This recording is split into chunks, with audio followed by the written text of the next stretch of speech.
नमस्कार दोस्तों, आप लोगों का स्वागत है एक और नए वीडियो में। पिछले वीडियो में हम लोग यहाँ तक कर लिए थे। इस वीडियो में हम लोग आरआरबी अहमदाबाद के क्वेश्चन से शुरू करेंगे। अगला है एचआईवी संबंधित है। तो एचआईवी किससे संबंधित है? तो एड्स से संबंधित है।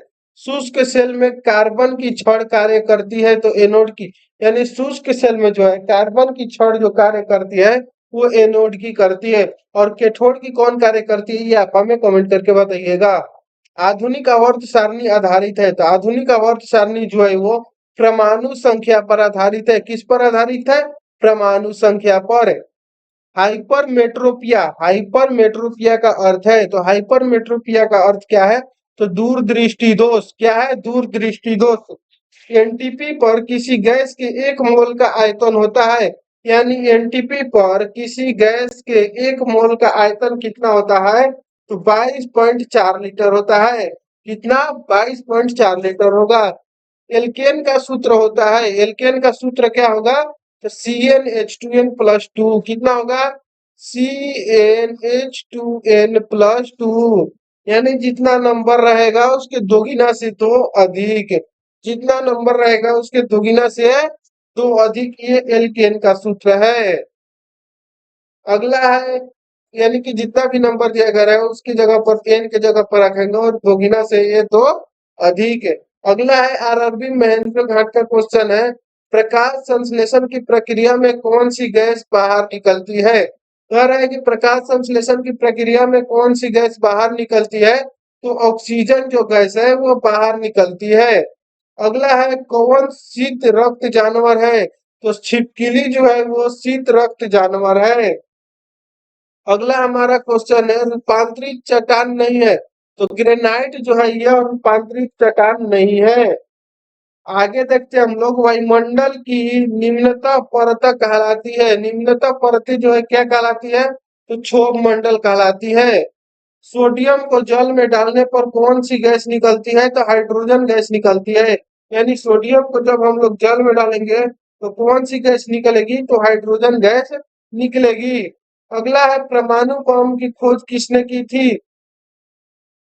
तो 1941 में हुआ था। आटोहन ने की थी। किसने किया था? तो आटोहन ने। और कब? तो 1941 ईस्वी पे। आगे का हम लोग क्वेश्चन देखेंगे। कह रहा है, स्वयं कणों के वास्तविक संचलन के बिना पदार्थ द्वारा ऊष्मा स्थानांतरण कहलाता है। क्या कहेगा? तो चालन कहलाएगा। स्वयं कणों के वास्तविक संचलन के बिना पदार्थ द्वारा ऊष्मा स्थानांतरण क्या कहलाता है? तो यह चालन कहलाता है।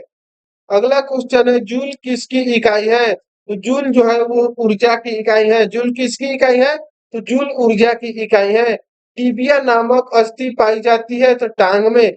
टिबिया नामक अस्थि कहाँ पाई जाती है? तो टांग में। साधारण कार्बन स्टील में मुख्यतः होते हैं तो लोहा तथा क्रोमियम, यानी साधारण जो कार्बन स्टील होते हैं उसमें मुख्यतः क्या होते हैं? तो लोहा तथा क्रोमियम होते हैं। अगला है, किसी हवाई जहाज या किसी निश्चित ऊंचाई पर स्थित एक पिंड की ऊंचाई मापने के लिए प्रस्तुत उपकरण क्या है? तो अल्टीमीटर से मापा जाता है। किससे? अल्टीमीटर से। किसका ऊंचाई? तो हवाई जहाज या किसी निश्चित ऊंचाई पर स्थित एक पिंड की ऊंचाई मापने के लिए किसका प्रयोग किया जाता है? तो अल्टीमीटर का। अगला है आरआरबी अजमेर का, ऊपर पट्टी। ऊपर पट्टी पर सर्वाधिक मात्रा में पाई जाने वाली तत्वों के क्रम है, यानी ऊपर पट्टी पर सबसे अधिक मात्रा में पाए जाने वाले जो तत्व है उनके क्रम बताना है। तो सबसे अधिक जो है वो ऑक्सीजन है, उसके बाद सिलिकॉन, उसके बाद है अल्मीनियम। पहले क्या है? ऑक्सीजन, उसके बाद सिलिकॉन, उसके बाद क्या है? तो अल्मीनियम।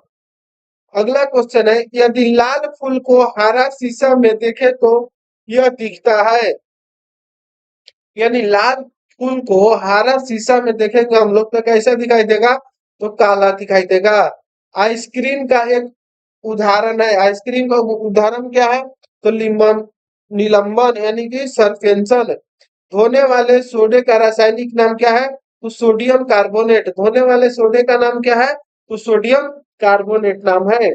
पौधे की आयु का मापन किया जा सकता है। तो पौधे का आयु का मापन कैसे किया जाता है? अगर आप शुरू से मेरा वीडियो देखे होंगे पूरा A to Z तो आपको मालूम होगा कैसे। उसकी तनों को, वलयों को, अनुप्रस्थ काट की गिनती, यानी उसके जो तने होते हैं छाल उनको गिनकर पता लगाया जा सकता है कि पौधे कितने साल पुराने हैं। जीवाश्म की आयु को निर्धारित करने के लिए कौन सी पद्धति का प्रयोग किया जाता है? तो C14 पद्धति का प्रयोग किया जाता है। वह कौन सा रासायनिक तत्व है जो प्रोटीन को चिन्हित करता है? तो सल्फर जो है वो प्रोटीन को चिन्हित करता है। अगला सवाल है, वातावरण में कार्बन डाइऑक्साइड की बढ़ोतरी का कारण क्या है? तो पृथ्वी के तापमान में वृद्धि, यानी वातावरण में कार्बन डाइऑक्साइड बढ़ने का मुख्य कारण क्या है? तो पृथ्वी के ताप में वृद्धि। थर्मोमीटर में भरने के लिए पारा क्यों उपयुक्त है? पारा क्यों उपयुक्त है? थर्मोमीटर में पारा ही क्यों भरा जाता है? तो इसका मुख्य कारण है यह कांच की दीवारों से चिपकता नहीं है।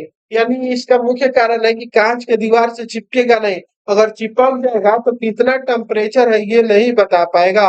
और यह दिखने में चमकीला है, वह आसानी से पढ़ा जा सकता है।